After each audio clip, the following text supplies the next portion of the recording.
Bonjour à toutes et à tous, bienvenue dans ce webinaire de l'association Les Collectifs. Les Collectifs, c'est un réseau de collectifs de salariés engagés pour l'écologie dans leur entreprise respective. C'est-à-dire que c'est des groupes de salariés qui cherchent à transformer de l'intérieur leur organisation en menant des actions concrètes. Pour ça, il y a un réseau qui s'est créé pour aider tous ces collectifs, l'association Les Collectifs. On en regroupe 130 aujourd'hui et on a à cœur de partager, à travers des événements locaux, à travers des outils comme l'Atlas des actions et le passeport collectif, des compétences et des connaissances qui peuvent être utiles à nos collectifs. Et c'est pour ça qu'on organise des webinaires. Je vais laisser la main à Massimo, qui va animer ce webinaire et qui va vous partager la thématique du jour. Merci Paul, bonjour à toutes et à tous. Le but de ce webinaire, ça va être de parler de comment convaincre une entreprise, quels peuvent être les débats qu'on peut mener. Et ça sera le premier webinaire d'un cycle de 3 webinaires sur le même thème. Dans ce webinaire, on va avoir 3 témoignages. D'abord, une méthodologie qui va être présentée par Léa. Ensuite, on aura un témoignage du collectif de Michelin qui témoignera de son expérience de collectif. Et enfin, on aura un témoignage venant d'une RSE pour avoir un peu, d'une responsable RSE plus précisément, pour avoir un peu les 2 points de vue des échanges. Et on a estimé que c'était intéressant d'avoir ça. Je ne vais pas aller beaucoup plus loin dans les présentations. Je vais laisser chacun à chaque fois parler parce que ce sera le plus intéressant. Pour commencer, du coup, le premier point de ce webinaire, ça sera un point méthodologique que va nous présenter Léa. Et chaque point durera environ une dizaine de minutes. Et à l'issue de ces points, vous pourrez poser des questions dans le chat par écrit. Vous verrez ce qui est le plus simple pour vous. Et un seul point à présenter là-dessus. Léa, du coup, qui est membre de l'équipe d'animation de l'association Les Collectifs et qui est également membre d'un collectif. Et là, du coup, je vais nous présenter, je te laisserai nous dire un petit peu plus là-dessus. Juste un petit point dans les slides, vous verrez écrit ERG pour ceux qui ne sont pas familiers avec ce vocabulaire, c'est Employee Resource Group. C'est le statut qu'ont de nombreux collectifs. Cela dit, beaucoup des conseils que tu vas expliquer s'appliquent à des collectifs qui ne sont pas forcément ERG.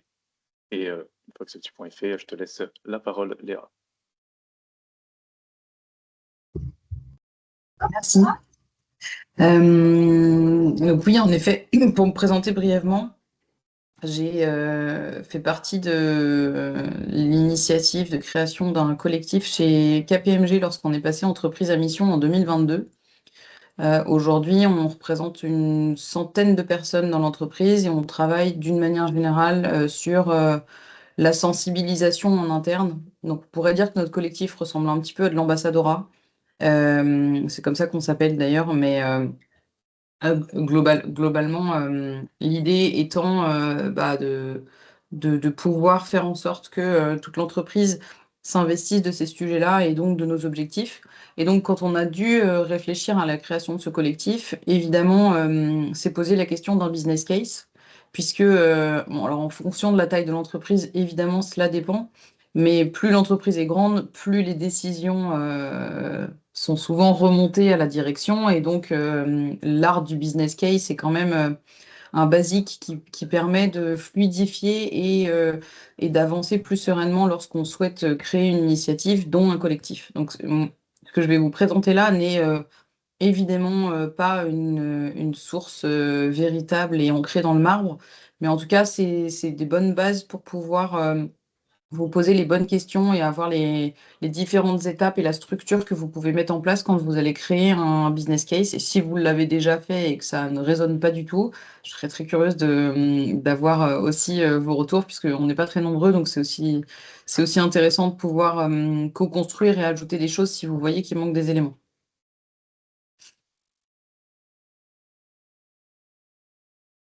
Globalement, si je prends un grand pas de recul pour préparer son business case, sans rentrer dans toute la définition de ce paragraphe, c'est vraiment repartir de la réalité du besoin. Je vous le disais, nous, quand on a créé notre collectif, on repartait d'un besoin qui était nous passons entreprise à mission. Et en tant qu'entreprise à mission, qu'est-ce qu'on veut mettre en place et comment on veut que les collaborateurs et collaboratrices puissent discuter de ce sujet-là, s'en emparer et savoir en parler. Donc, on est reparti de cette réalité-là qui est, c'est nouveau, c'est une nouvelle raison d'être. Les collaborateurs et collaboratrices ne le connaissent pas, donc le besoin est de pouvoir sensibiliser et d'agir ensemble pour qu'on soit plus efficace et efficient et pérenne. Ensuite, Le deuxième point, qui semble évident, mais ça vaut toujours le coup de le souligner, c'est la valeur créée. La valeur créée, non pas que pour son propre collectif, bien qu'évidemment on puisse étayer sur ces sujets-là qui sont la satisfaction au travail, le bien-être, le fait d'avoir aussi un espace de réflexion, de diversité. La valeur créée pour l'entreprise, ça va au-delà de ce groupe. Et donc, quand on crée un collectif, la question à se poser, c'est quelle est l'utilité qui est plus grande que le collectif? Nous, ce qui est sûr, c'est que quand on a créé notre collectif, et je pense que pour les trois quarts des collectifs, c'est la même chose, c'est que notre raison d'être, c'est de ne plus exister.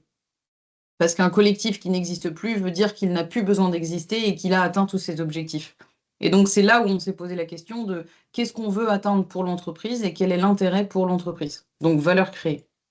Et enfin, le troisième point, qui est aussi vraiment structurant, c'est la capacité de gouvernance, d'agir, de piloter et de faire en sorte de ne pas avancer tout seul. Et je vous le disais, moi j'étais à l'initiative de la création de mon collectif.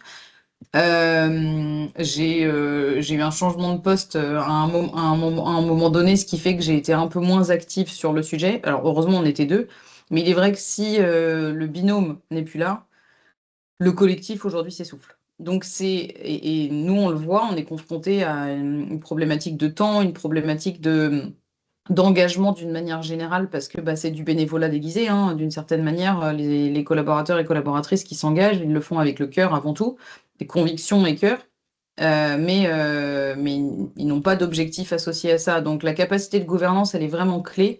Et quels sont nos différents sponsors, nos différents organes de gouvernance qui nous permettent d'avancer et donc d'exécuter les différents objectifs qu'on s'est fixés. Donc ces trois points-là, je dirais, sont les plus structurants dans le business case de manière très macro. Et si on rentre dans le détail, ce que je vous ai mis là, c'est donc l'exécutif summary qu'on met en place quand on fait l'agenda d'un business case. D'ailleurs, je sais pas pourquoi, mais j'ai des espaces qu'on sautait. Globalement, dans l'exécutif summary, on repart du besoin. Donc, pourquoi l'ERG est là? Pourquoi on a mis en place ce collectif-là? Quels sont les enjeux humains? Et j'insiste bien sur les enjeux humains parce que c'est vrai que souvent, quand on parle d'écologie au sens large, on oublie le facteur humain et ça, vous pourrez le voir, ne serait-ce que dans le GIECO où de plus en plus d'études sont en train de sortir sur le sujet. L'enjeu humain dans une entreprise est d'autant plus important puisqu'une entreprise a tout intérêt à faire de la rétention de ses talents. Bonjour Luc. Et donc, si on ne réfléchit pas à l'enjeu humain au-delà de l'enjeu sociétal et de l'enjeu écologique, on loupe quelque chose dans la matrice. Donc, l'enjeu humain est clé et c'est pour ça que je l'ai mis en premier. L'enjeu autour de la biodiversité et quel est donc l'impact de nos actions, de notre entreprise sur la biodiversité au sens large, sur l'environnement réel. Donc, quand je dis l'environnement réel, c'est les prestataires, les clients, c'est les matières qu'on va utiliser et la valeur business claire. Donc là, forcément, quand je vous dis ça, il y a une réflexion de performance et de croissance, en tout cas, sans vouloir rentrer dans le débat de la croissance, de la décroissance ou de la pérennité, mais l'objectif là, c'est vraiment dans un execsum de pouvoir identifier quelle est la valeur business associée à la mise en place de notre collectif, en étant sain et en se disant que l'objectif business étant de pérenniser les emplois pour faire en sorte que ça fonctionne bien. Ensuite, le case for change, c'est vraiment quelles sont les pressions externes et les réalités internes. Donc, comment on fait en sorte de montrer ce qui existe à l'externe, donc tout ce qui est autour des benchmarks, tout ce qui est autour de se comparer avec le marché, de se dire, bah, nous, chez KPMG, par exemple, on a un collectif auto-entreprise à mission. On est le seul grand cabinet à être entreprise à mission. Donc, c'est rentrer dans nos réflexions de benchmark, à qui se benchmarker puisque nos concurrents n'étant pas entreprises à mission, il était plus compliqué de se benchmarker. Donc on est reparti, bah, de nos clients, on est reparti d'environnements qui sont un peu différents des nôtres, mais plus vous allez vous comparer, entre guillemets, plus vous serez aussi crédible, parce que biais de comparaison, c'est un de nos biais cognitifs préférés en tant qu'humain. Ça rassure aussi vos dirigeants et les comités exécutifs d'une manière générale. Donc c'est important aussi d'être ancré dans la réalité externe.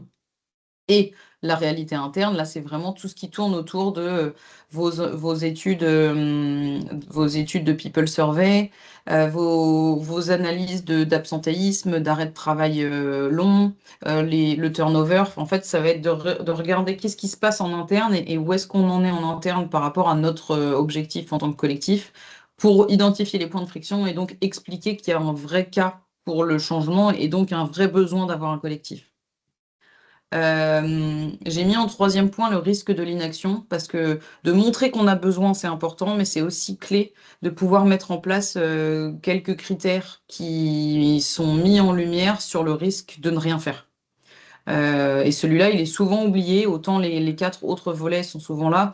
De montrer le risque à ne pas faire, c'est pas instinctif, parce que dans nos organisations, on a plutôt l'habitude de réfléchir à comment on investit pour gagner, et non pas comment on investit pour ne pas perdre. Et là, c'est vraiment ça, le risque de l'inaction, c'est qu'est-ce qu'on a à perdre si on ne le fait pas. Ensuite, l'alignement stratégique, donc ça va être vraiment autour de quelle est la stratégie de mon entreprise ou de mon entité dans laquelle je me positionne et comment je fais en sorte que les valeurs et la raison d'être du collectif soient alignées et contribuent directement à cette stratégie. Pourquoi? Parce que sinon, il va y avoir un décalage et il risque d'y avoir, si on prend une approche un peu systémique, il risque d'y avoir deux systèmes qui agissent en décalage et donc s'ils ne se parlent pas à un moment donné, ça risque de ne pas fonctionner. À moins d'avoir une grande capacité à la conviction et donc une force d'action qui fait qu'on peut faire bouger le gros système, mais c'est quand même plutôt clé de s'aligner avec la stratégie de ton entreprise et de réfléchir avec un nouvel œil en se disant comment je fais pour m'aligner et contribuer à la stratégie de mon entreprise tout en ayant cette vision, cette casquette et cette compétence autour de l'ESG au sens large. En mettant en place, du coup, les leviers concrets pour l'inclusion, l'engagement, la performance et la pérennité. Et j'aurais pu rajouter l'économie, mais ça va avec, en fait. Et enfin, comme tout bon business case et bonne présentation, un plan.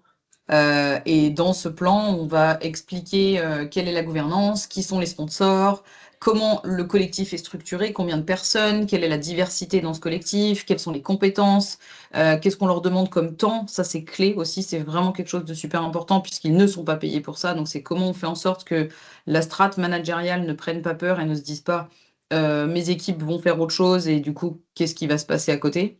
Et ensuite, à minima, vu que un business case, c'est souvent au début, une présentation d'un déploiement progressif avec parfois un collectif qui se structure autour de 2, 3, 4 personnes en tant que pilote, puis comment on monte en puissance, comment on fait rentrer des nouvelles personnes et comment on ancre tout ça dans la durée.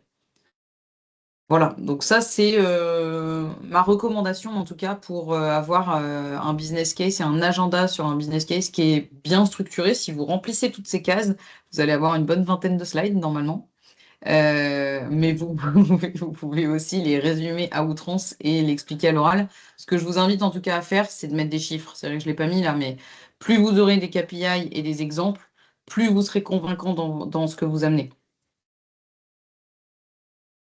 J'enchaîne sur les slides là et je t'indique juste Oui. que le temps avance et que c'est Exactement. difficile Et donc, je vous faire un ai, peu plus en vite pour effet, celle-ci, ouais. Merci Massimo. On vous enverra les slides. Ce que je vous ai mis là, c'est des questions à se poser. Donc, je vais évidemment pas vous citer toutes les questions parce que vous allez vous ennuyer cruellement à me faire un monologue où je vous pose des questions où je n'aurai pas de réponse. Donc, vous avez deux slides qui concernent toutes les questions qu'on peut se poser. Et donc, ça vous donne vraiment des clés de lecture pour voir est-ce que vous avez des trous dans la raquette quand vous allez réfléchir à comment structurer votre groupe. ERG, c'est Enterprise Resource Group.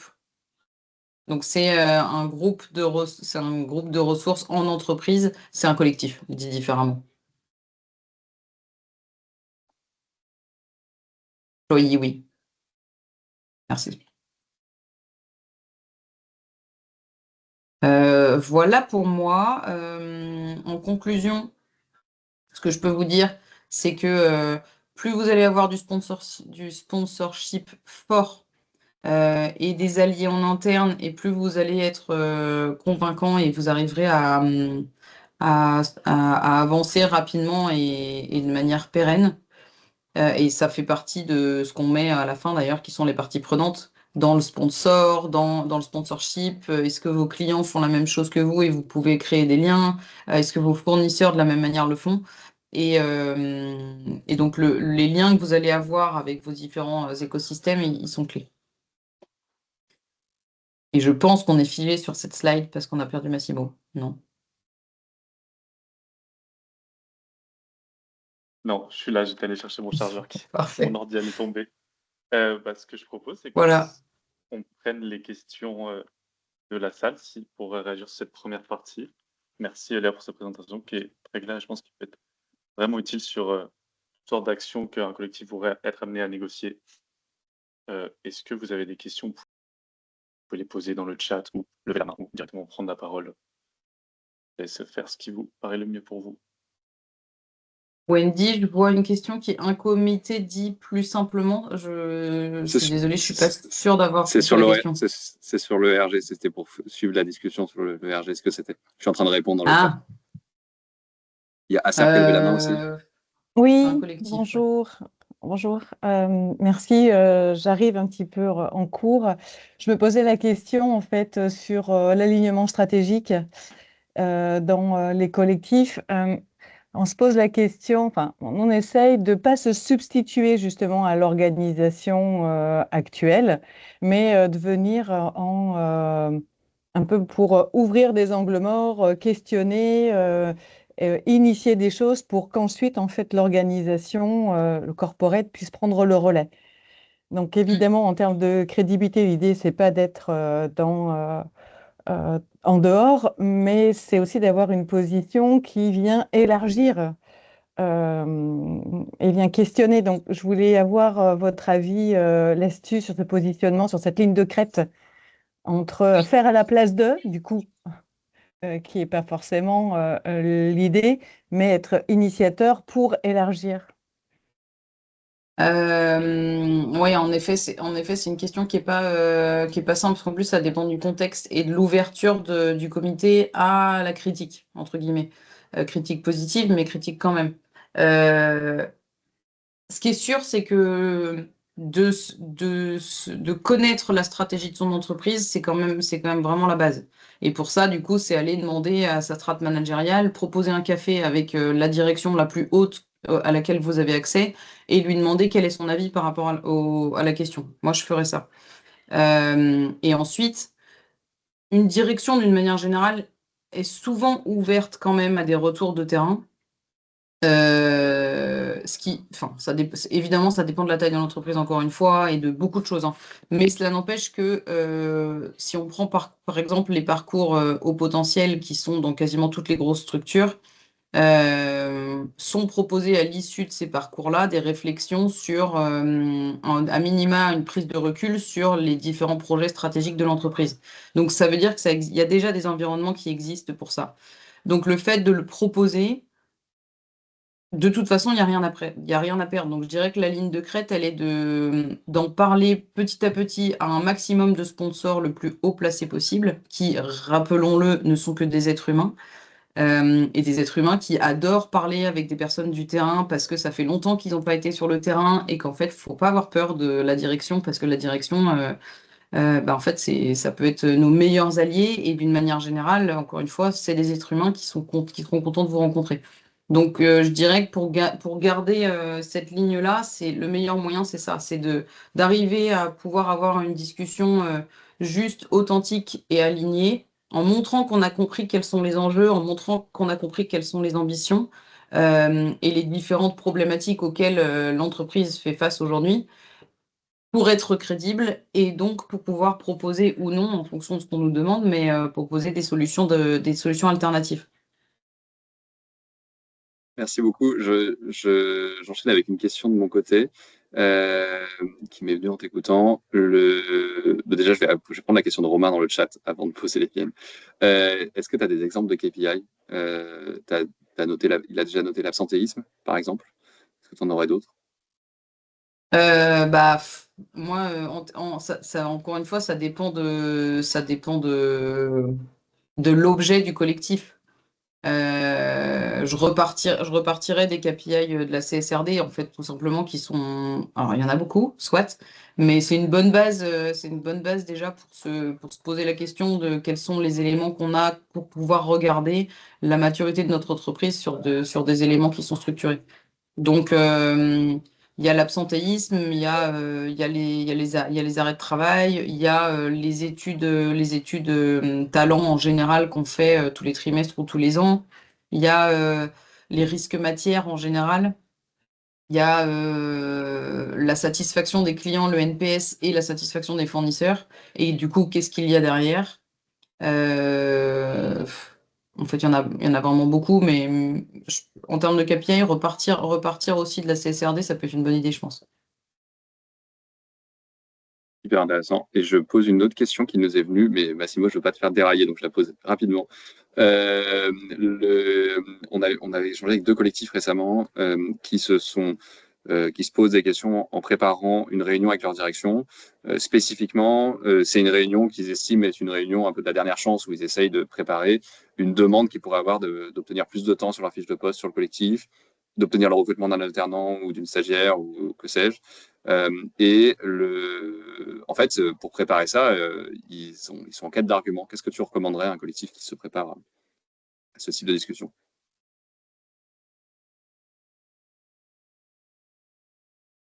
Qui se prépare du coup à demander le recrutement d'une ressource internalisée, en gros. Ouais, Donc qui rebondit un petit peu sur la question de Romain d'ailleurs, sur le fait ouais. qu'il y ait pourquoi ne pas internaliser le RG à la boîte. Mmh, mmh.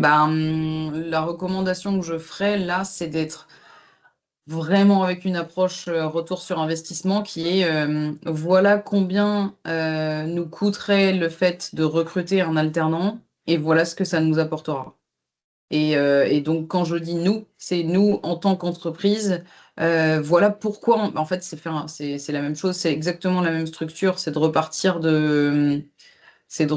du business case et de faire un business case pour ce cas spécifique-là. Et donc, ce qui peut bloquer, c'est de se dire, on a une personne dédiée sur ce sujet-là, on n'en a pas besoin et on n'a pas les budgets. Et donc, ce qui peut ouvrir, c'est quel est l'intérêt pour l'entreprise de le faire et combien ça peut rapporter, que ce soit en image de marque, en coût, en temps aussi, en motivation, et en impact carbone. Enfin, ça dépend de ce que va faire l'alternant, mais d'une manière générale, je ferais vraiment une réflexion avec un retour sur investissement avec les budgets associés, quoi. En dehors de la notion d'accompagnement des alternants dans leur parcours professionnel et qui est encore un autre sujet, mais qui est aussi très important. Merci beaucoup. Et pour info, pour les autres, je te passe la main, Massimo, mais on a 5 de nos collectifs qui ont effectué ça, qui ont effectué le recrutement d'une ressource humaine pour s'animer. Et j'enchaîne du coup. Merci beaucoup Léa pour cette présentation. Je propose qu'on Avec enchaîne sur la deuxième plaisir. partie, qui est directement en lien avec les questions, qui parle un peu plus du rapport avec la direction. Et je vais laisser la main à Benoît et à Serge. Et je vous vois là.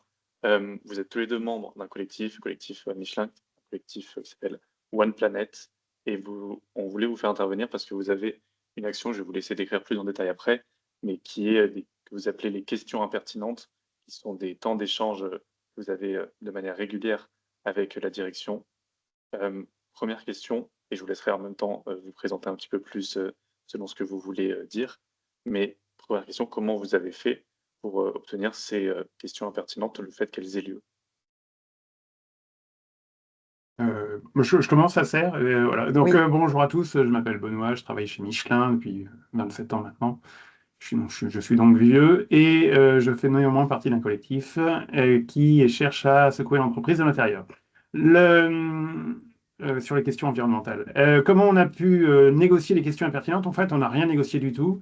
Il se trouve que les patrons ont organisé d'assez longue date. Alors, ça a pris de l'ampleur pendant le Covid et puis c'est resté vraiment derrière. C'est à peu près tous les 2 mois.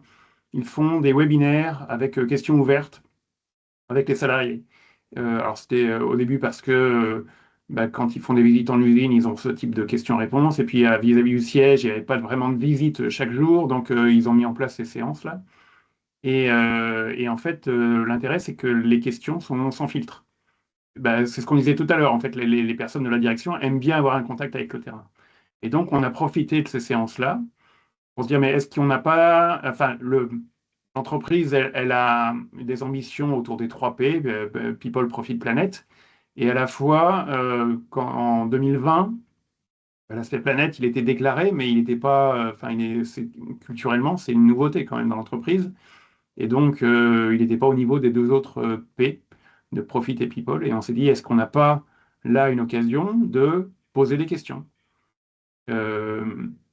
Sachant que, je ne sais pas si vous avez déjà fait l'expérience, enfin, quand on pose des questions ouvertes ou fermées, la réponse n'est pas du tout la même. Quand on pose une question fermée qui se répond par oui ou par non, la personne répond très rapidement et en cherchant à se justifier en face.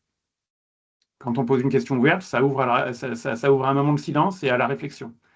Et donc, nous, ce qui nous intéresse, c'est de faire réfléchir l'entreprise, faire réfléchir nos patrons, mais aussi faire réfléchir l'ensemble des employés qui sont là, qui assistent à ces séances. À chaque fois, on a 500-600 personnes et qui se disent, tiens, mais peut-être que, effectivement, ça, c'est une question qui touche l'environnement que je ne m'étais jamais posée. Voilà. Et donc, ça, c'est ça qui nous intéresse, c'est essayer de repousser les tabous sur les questions environnementales en profitant d'une instance qui existe déjà, qui sont ces séances de questions-réponses. Mais après, ça peut se faire à... Alors, on a appelé ça des questions impertinentes parce que... ou des questions moustiques aussi, parce que on est petit, mais des fois, on peut piquer un peu. Et puis, c'est des questions qui soulèvent des paradoxes de l'entreprise, un manque de cohérence, ou voilà, qui sont là pour agiter le système. Et alors, effectivement, bon, après, pour poser une bonne question impertinente, il faut être un peu pertinent. Il faut avoir travaillé son sujet, il faut partir d'un fait, voilà, et c'est à partir de là qu'on soulève des questions intéressantes. Tu voulais compléter ça peut-être? Oui, tout à fait. Je pense que le fait d'adresser la question, pour moi, il y a 2 choses. La première, c'est finalement, rien que le fait de la poser, la réponse, peu importe.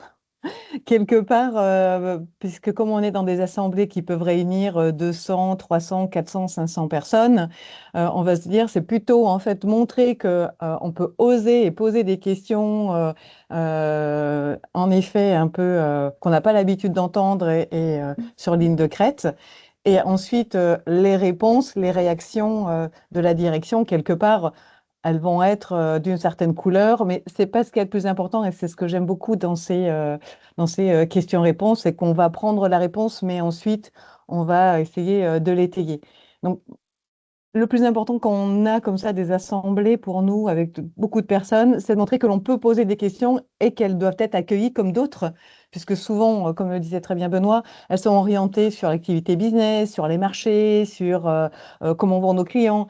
Et là, se dire, ben, finalement, en fait, est-ce qu'il n'y a pas un paradoxe entre les segments produits que l'on adresse et nos enjeux planète? Ben, du coup, ça met un petit peu en évidence des positions et du coup, finalement, la réponse, on l'a déjà, mais c'est comment poser et adresser ces questions-là, c'est plutôt dans la façon. Et le deuxième point, c'est comment on se sent en fait pas seul. Et ça, c'est assez important. Quand on pose une question, c'est de se dire, bon, ben, j'y vais, les gars, mais j'espère que vous allez liker ma question, parce que pour montrer que je suis pas toute seule. Et ça, en fait, sentir un peu le collectif qui va, parce que c'est tout simple, hein, on est sur un Teams, on pose nos questions, des fois il y a des modérations, souvent il n'y en a pas. Et du coup, moi, quand je pose la question, ben, le lien entre la stratégie SUV et aussi la compatibilité planète, bon, j'espère que les gens vont liker ma question pour dire que c'est quelque chose qui nous préoccupe, on est plusieurs à se poser la question. Donc voilà, il y a aussi un effet collectif où on ose parce qu'on sait qu'on a les copains derrière qui vont venir supporter et accompagner la question. Mais globalement, c'est toujours des séances qui sont très bien accueillies. Et au fur et à mesure, on a monté en intensité parce qu'il y avait de plus en plus en fait de questions sur les enjeux environnementaux et sociaux. Ce qui a aussi invité la direction à se dire, bah, proposer des réponses, proposer des solutions, des alternatives à vos propres questions. Donc, ils nous ont mis en fait dans une phase d'acteur. Donc, on a eu aussi le droit, enfin de l'entrée, d'aller proposer des réponses possibles. Et moi, j'avais beaucoup aimé, je crois que c'était à peu près euh, l'année dernière, où on avait carrément un dirigeant qui s'est dit, bah, si vous n'avez pas en fait satisfaction au niveau de votre organisation, revenez vers moi. Donc, il y a quand même une mise à disponibilité, une ouverture qui s'est effectuée au fur et à mesure des échanges, de la mise en visibilité des enjeux sociaux et écologiques. Voilà, donc c'est vraiment un moment où on est ensemble et on va titiller la ligne de crête, ouais, collectivement. Et merci pour cette première présentation, ça présente bien à quoi ça ressemble et à quoi ça peut mener. Et justement, je voulais vous poser une question, je vais sauter à la question 2 parce que vous y avez à peu près répondu, mais sur la troisième question, est-ce que vous pouvez nous donner des exemples de questions précises que vous avez posées et surtout, quel impact il y a eu suite à ces questions? Comment vous arrivez à passer de les questions à un impact in fine? Alors, Oui. je prends un exemple. Par exemple, une question qui avait bien marché, c'était, je ne sais pas si vous vous rappelez, vous avez forcément vu ça, la remise des diplômes de AgroParisTech avec des discours d'étudiants qui disaient il faut qu'on sorte du système, il faut bifurquer. Et on s'était appuyé là-dessus pour dire que ben, voilà, les étudiants se posaient plein de questions sur vers quelles entreprises elles voulaient aller, enfin, ils voulaient aller. Et en s'appuyant là-dessus, est-ce que nous, Michelin, on allait continuer à être attractifs vis-à-vis de ces étudiants, sachant qu'on a une empreinte carbone qui est non négligeable, et, enfin, voire significative. Et le fait de poser cette question, ça a interpellé plein de gens qui travaillaient dans le recrutement, qui ne s'étaient pas posé la question. Et la question de l'attractivité vis-à-vis des talents, c'est un point sensible pour toutes les entreprises. Donc là, on était au cœur d'un sujet qui pique. Et voilà, donc je me rappelle, la réponse avait vraiment été, enfin, la question avait été vraiment très bien accueillie. Et puis, bah, ça permet de repousser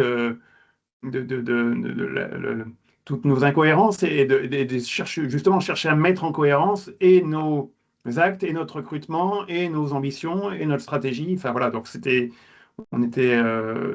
c'est un exemple d'une question qui pique un peu et qui fait avancer le débat. Un autre exemple, chez Michelin, donc on a les 3 P de People, Profit, Planet. Et à la fois, on se rendait bien compte que l'aspect planète, il était nouveau et il n'était pas rentré complètement dans la culture. Donc la question était, oui, on a les 3 P de People, Profit, Planet, mais quand on pose la question à n'importe qui dans l'entreprise, à tous les niveaux d'ailleurs, est-ce qu'on peut donner juste un ordre de grandeur sur chacun de ces 3 P? Alors le profit, le chiffre d'affaires du groupe, il est assez bien connu. People, le nombre de salariés dans le groupe, il est bien connu aussi. Mais planète, bah, ne serait-ce que l'empreinte carbone du groupe, elle est assez méconnue. Et donc, alors qu'on est censé prendre tous les jours des décisions équilibrées entre ces 3 P, si on ne connaît pas un seul ordre de grandeur.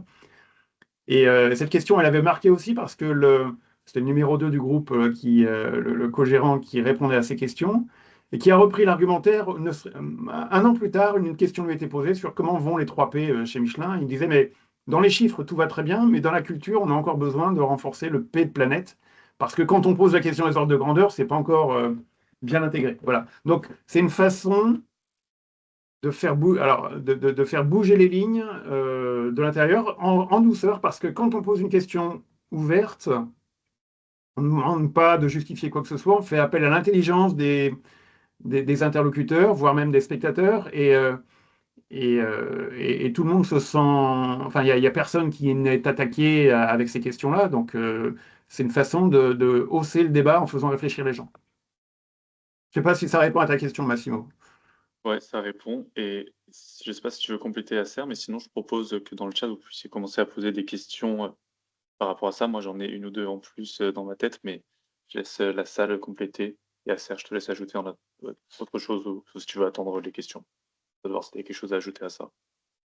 Ouais, on peut prendre les questions. Je me souviens Au début de l'exploration, lorsqu'on a lancé sous l'initiative de Benoît les questions impertinentes, on s'était un peu fait un fichier avec toutes les questions qu'on aurait toujours rêvé en fait de poser à la direction. Du coup, tout le monde pouvait venir proposer. Du coup, nous, ça nous avait donné, alors je ne sais plus où il est parce qu'on l'utilise plus tellement, ce fichier aujourd'hui, mais je me souviens qu'à l'époque, ça nous avait donné en fait l'ampleur des préoccupations aussi des personnes dans le collectif.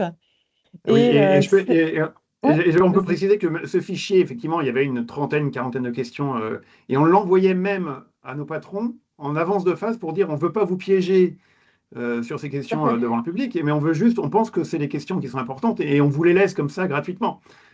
C'est ça. Et donc, voilà, c'est partageable, c'est public. Mm. Voilà.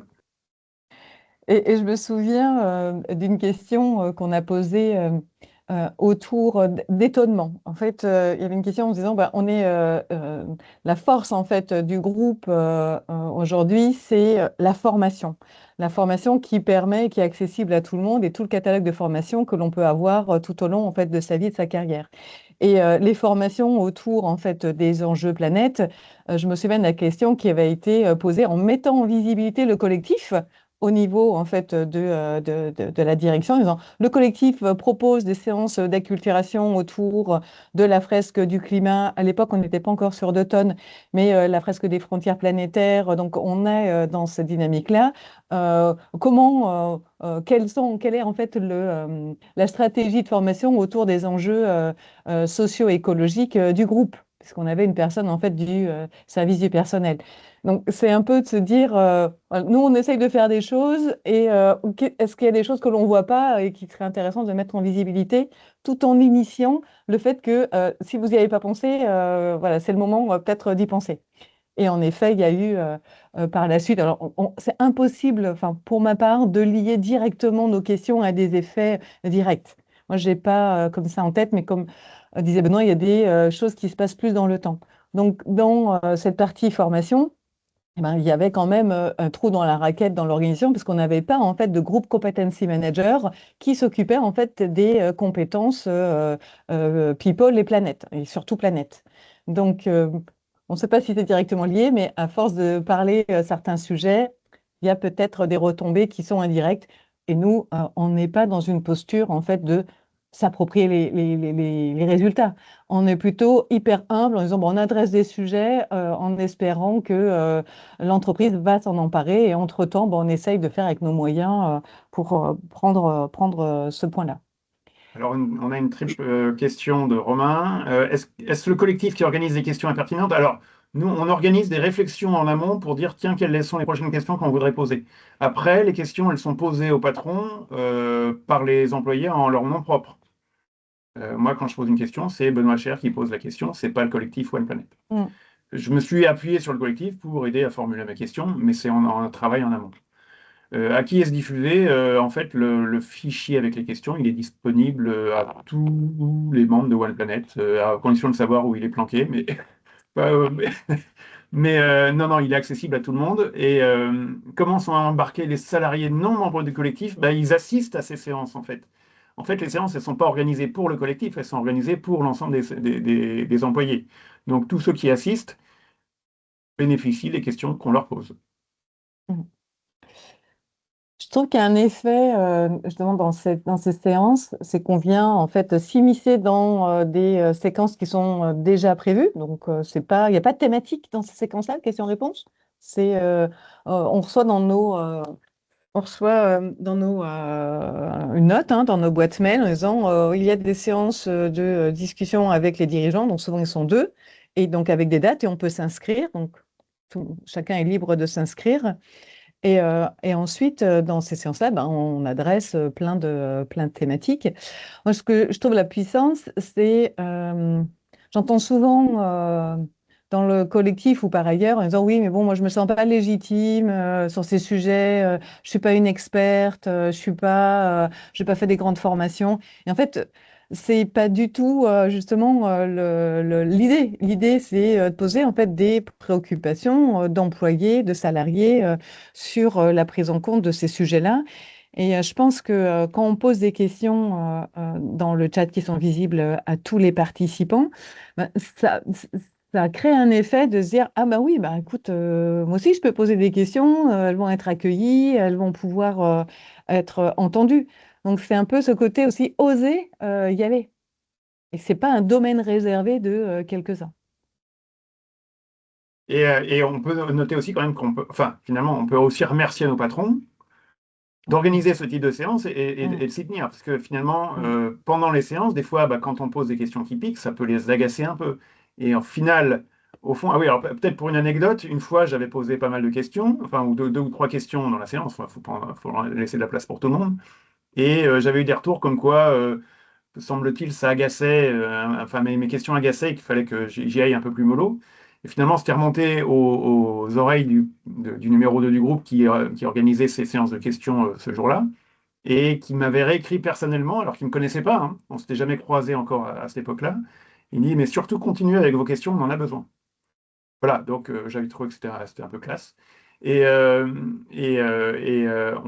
en fait, finalement, on les remercie de se dire, on a besoin de vous sur le terrain pour agir, proposer, s'interroger et partager ces interrogations. Donc, on profite de ces espaces. Et voilà, après, vous allez vous dire, mais dans mon entreprise, j'ai pas ça. Bah oui, peut-être ou peut-être pas. Mais sachez qu'en fait, ce que disait tout à l'heure Léa, les dirigeants, ils sont toujours avides d'avoir des échos du terrain à partir du moment où on leur pose la question de façon un peu polie, respectueuse et que ça n'insulte personne. Voilà, donc si on prend ces quelques précautions, normalement, on doit être toujours bien accueilli quand on pose une question. Eh ben, merci beaucoup, Benoît et Yasser, pour ce témoignage. Pareil, je pense que ça complète et que je propose du coup, on passe au troisième témoignage, qu'on laisse cette fois la parole à Pauline. Je vais te présenter en quelques mots et je te laisserai compléter, si tu veux, avec la première question que je te poserai. Pauline, tu es donc responsable environnement chez Alstom au niveau France. Il me semble qu'il y avait la Belgique et le Luxembourg. Et la France. J'improvise Ouais. Et la France, oui, du coup. Ok, j'avais bien noté. Et dans Alstom, du coup, il y a donc un collectif qui s'appelle Planète A, qu'on connaît bien, qui fait partie des premiers collectifs de notre réseau, qui est un des collectifs historiques. Et on voulait un peu avoir ton point de vue sur la manière dont tu travailles avec ce collectif. Donc ma première question, c'est ça.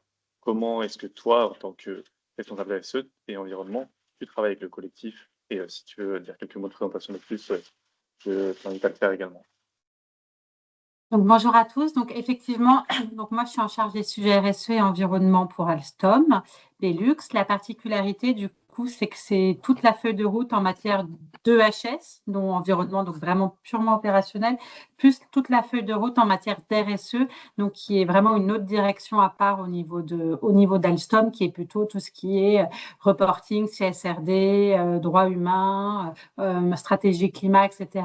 Et donc, moi, mon périmètre, mon terrain de jeu, c'est la France et le Belux. Donc, c'est à peu près 18 usines et des chantiers et des projets. Et l'idée, en fait, c'est de faire redescendre toute cette stratégie-là en matière de développement durable environnement vis-à-vis des collaborateurs et de remonter, du coup, des indicateurs de performance au niveau du groupe pour que ça soit centralisé. Donc, le collectif Planète A, moi, je suis arrivée il y a 4 ans chez Alstom. Il existait peut-être déjà, mais il n'était peut-être pas encore, il était encore à ses débuts. Donc, effectivement, le collectif Planète A, en fait, c'est un ERG qui regroupe, je ne sais pas, une cinquantaine de collaborateurs dans le monde. Historiquement, c'est plutôt des collaborateurs français, donc on parlait français et c'est des collaborateurs qui se réunissaient via un Teams. Et de plus en plus, le chef de projet de ce collectif a un peu aussi brandé ce collectif avec un logo, une identité visuelle, un slogan, etc., pour essayer aussi de le positionner un peu dans l'organisation.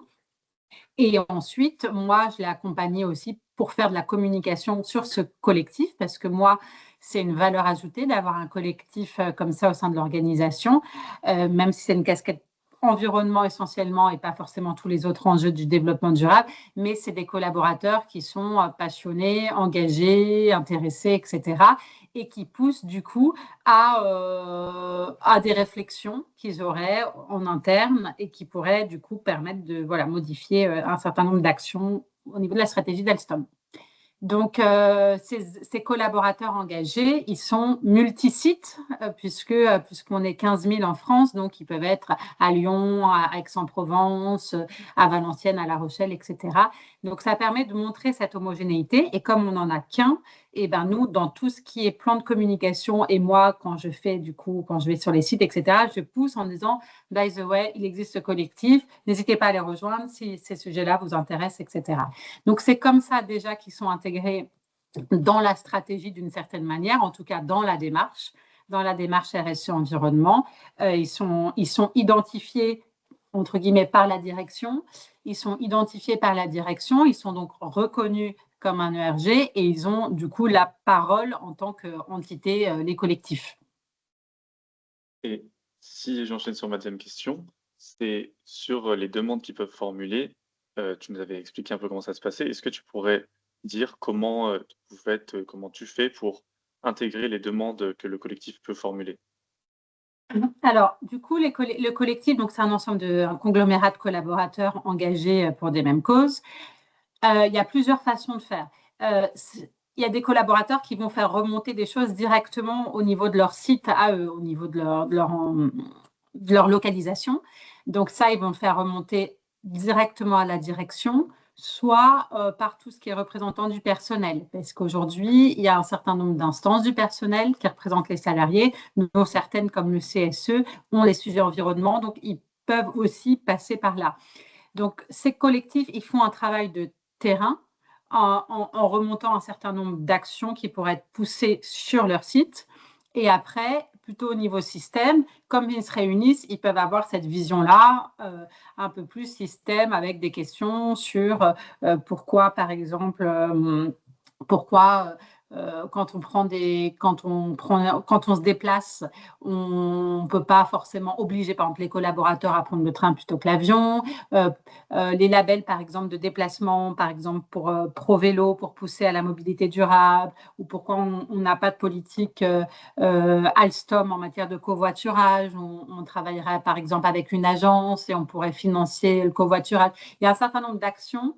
Et l'idée, c'est que début 2025, j'ai essayé de l'institutionnaliser en lançant un brainstorming avec toute cette communauté qui aussi m'aide, moi, dans tout ce qui va être communication et sensibilisation des collaborateurs, parce que souvent, ce sont des personnes qui sont intéressées, engagées et qui sont dans les groupes type Fresque du climat, Atelier d'automne, etc. Donc, eux-mêmes se chargent d'animer ce type d'animation sur leur site, mais sont aussi mobiles pour le faire sur d'autres sites. Ça leur permet de découvrir d'autres sites et ça leur permet et nous, ça nous permet d'avoir des animateurs, entre guillemets, internes qui peuvent aussi avoir une vision un peu plus large puisqu'ils connaissent aussi Alstom, les produits, les services, l'organisation, etc.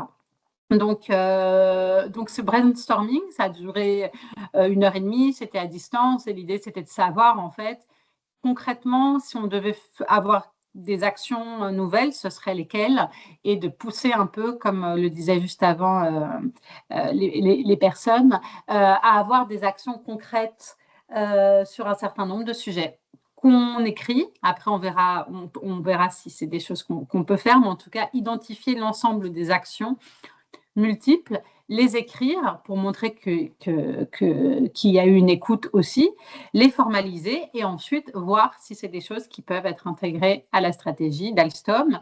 Et ensuite, comme le disait aussi dans la première intervention de KPMG, est-ce que c'est intégré, combien ça coûte, quel impact ça a, etc.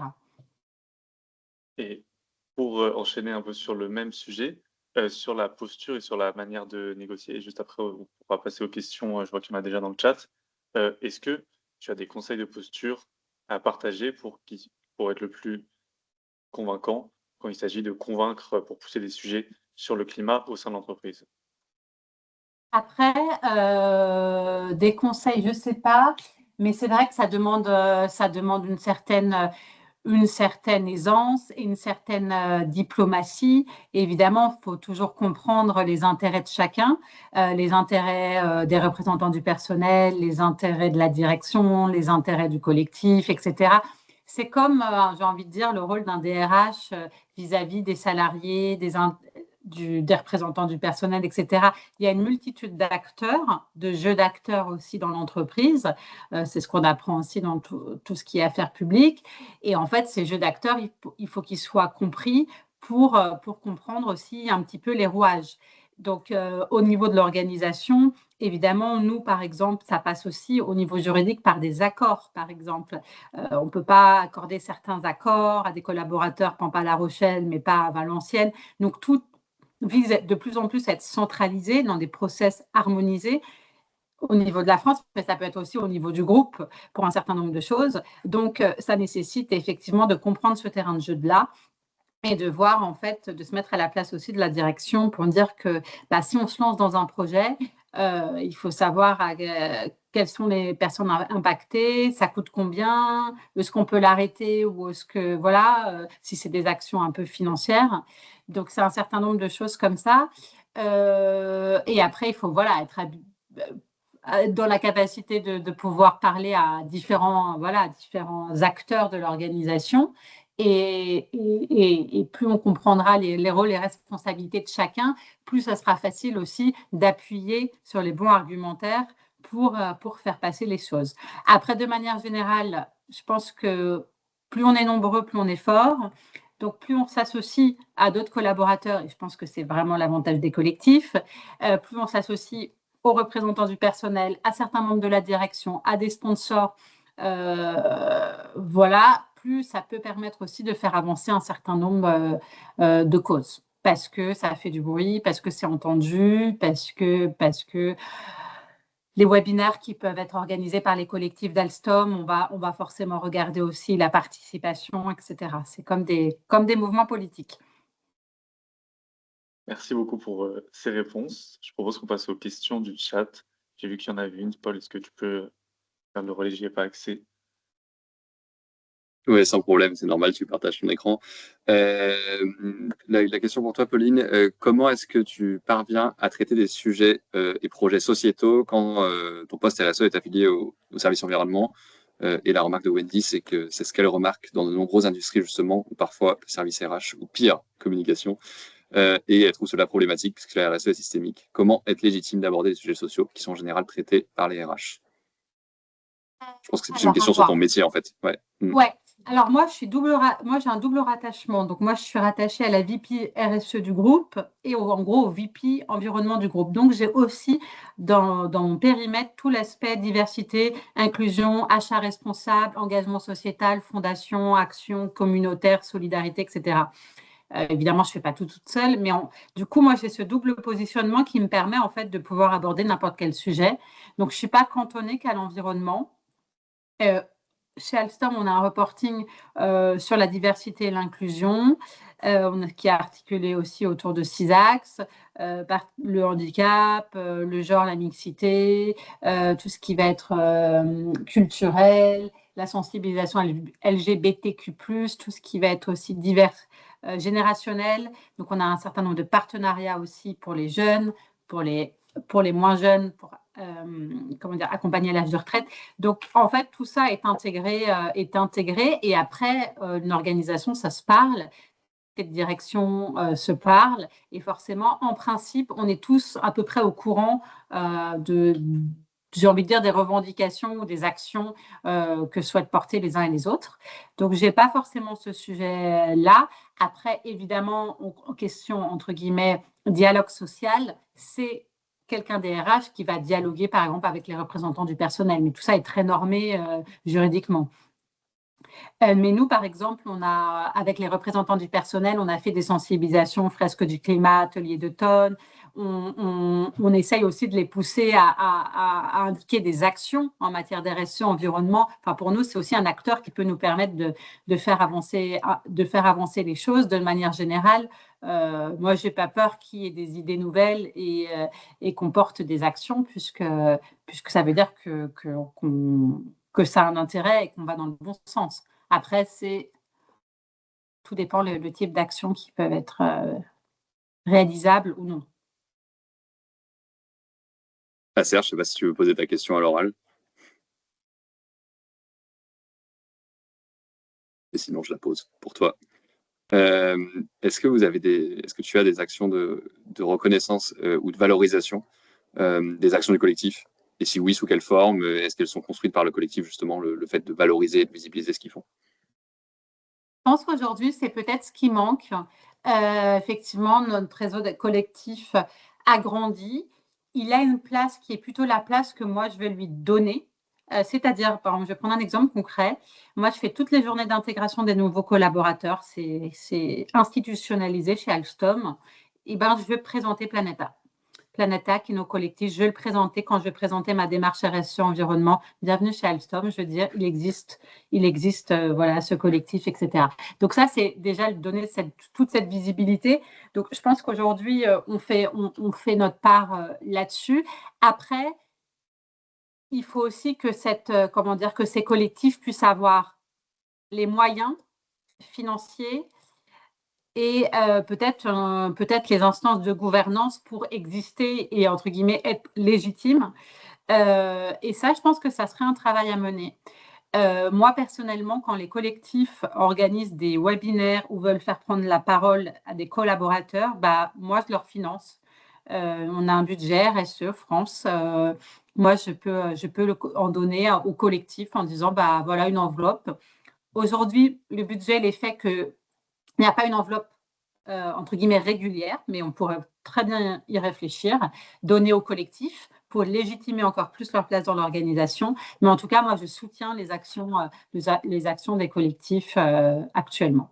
Et après, évidemment, mais ça dépend aussi, j'imagine, du collectif, donc de la place que chacun veut avoir dans l'organisation. Aujourd'hui, chez Alstom, cette place, elle est un peu plus de visibilité, de réfléchir aux enjeux climatiques, environnementaux, macro, etc. Ils sont moins dans ce désir de devenir des vrais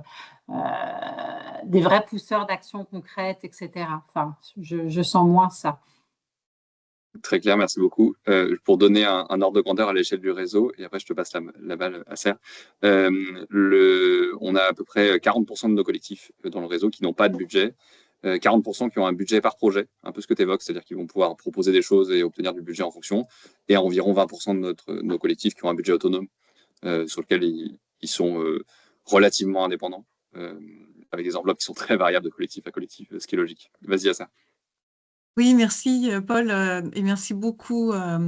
J'avais posé ma question dans le sens où aujourd'hui, côté Michelin, le collectif One Planet, le sponsor, donc tout en gardant notre autonomie, est le responsable du développement durable et de l'impact. C'est notre sponsor qui essaie de nous ouvrir des portes, nous aider, appuyer. Et en fait, chaque année, il envoie un mail et nous demande, donc nous en tant que keeper, c'est-à-dire la petite équipe cœur qui animons le collectif, de se dire, ben, j'aimerais envoyer un mail aux managers des personnes qui ont été actifs dans le collectif. Et donc, il y a un mail qui part en fin d'année ou en début d'année à tous les managers des personnes, des membres du collectif qui ont été actifs cette année, qui est en fait une action de reconnaissance qui peut peut-être paraître banale, mais ensuite, le manager, en fait, peut mobiliser l'engagement, valoriser, et ce qui permet aussi au collectif de tenir dans la durée. C'était dans ce sens-là, en fait, mise en visibilité, évidemment, on mais le fait pas ensuite pour le d'aller... moment. Voilà. Il y a peut-être un truc autour de ça, parce que nous, on aimerait bien, justement, par l'engagement, la valorisation des actions. Et puis, dans un collectif, des fois, on est très engagé, puis des fois, on a besoin de se reposer. Donc, tout ça n'est pas linéaire, mais très saisonnier. Mais de maintenir voilà, la reconnaissance des personnes qui s'engagent. Voilà, je pensais à des actions comme ça, mais je ne sais pas à quel point c'est ancré. Aujourd'hui, c'est pas formalisé. Je pense qu'on est, nous, la difficulté peut-être par rapport à d'autres, c'est que les collectifs, c'est vraiment une personne qui représente ça, que vous connaissez peut-être, Wassen. Et voilà, les autres, enfin voilà, donc c'est plutôt lui et il n'a pas poussé ce sujet-là. Je ne pense pas qu'il a structuré encore, il n'y avait pas le besoin. Je pense que son besoin était de se faire connaître. Et effectivement, dans le cas d'une structure, je trouve que c'est très intéressant et de faire place à cette reconnaissance, à cet engagement parce qu'ils font beaucoup de choses pour l'organisation et ils doivent être reconnus comme tels. Et si ça vous va, je pense qu'on peut s'arrêter sur ça comme conclusion. Merci beaucoup à tous les intervenants et aux intervenantes. Je pense que ça aura été utile, toutes ces discussions. pour la suite, nous, on fera donc le volet 2 et 3 prochainement de ces webinaires sur comment convaincre l'entreprise, où on abordera d'autres angles sur ce sujet. Je ne sais pas si Paul, tu avais un autre mot de la fin à dire. Non, merci beaucoup. Merci beaucoup, Pauline. Merci beaucoup, Léa. Merci Acer et Benoît. J'arrête l'enregistrement ici. Et